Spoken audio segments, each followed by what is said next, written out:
Cebu City Mayor Edgardo Labella o ang iyang asawa na bakunahan na o Sinovac. Gilauman nga magkadani og dugang mga tao nga magpabakuna ang gihimo sa mayor. Subay ni ini gidasig sa mayor ang ubang mga senior citizen nga magpabakuna usab. Aniya ang report.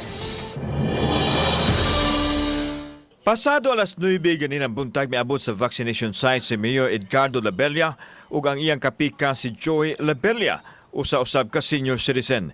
Gisusi una ang ilang blood pressure, heart rate ug oxygen level. Human masuta sa doktor nga mamahimo ra silang mabakunahan, gihatagan dayon sila clearance nga mabakunahan. Wa ra gipamati nga adverse effect ang magtiayong Labella human obserbahi sulod sa 30 minutos. Okay raman, karon nagpabakuna ko, no? Maayo raman. Anyway, obserbahan pa man ta. Tanang natong gibuhaton doon ay risgo. Pero ang risgo sa COVID mas delikado. Pag-abot niya din no, atong equal vital signs. Ang iyang BP, gwapo naman kayo. No? 120/80. Ang iyang utusat, 99. After na to pag-vaccinate, no, nabibihan siya kausa. The same naman, wala may kuan, no, nga gipangutanan nato si Mayor. So far, wala ra makikibati, sir, no. Gidasig sa mayor ang mga senior citizen nga magpabakuna na aron maproteksyonan patok sa COVID-19. Sa 30,000 ka mga senior citizens nga nagparehistro online, kapin pa sa 5,000 ang nabakunahan.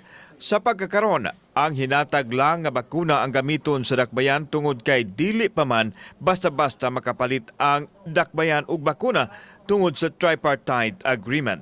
Gipahibaw noon sa mayor nga may gigahing 400 milyones pesos ang dakbayan aron ipalit og bakuna. Hangyoon ko kamo mga senior o katong dunay mga comorbidities nga pagbabakuna na mo. Sa pagkaroon, bakit problema sa ato ang mga proposed nga mga vaccination sites diri sa atong syudad?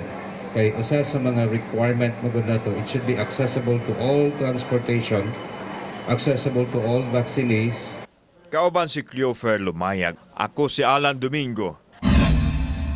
Balitang Bisdak.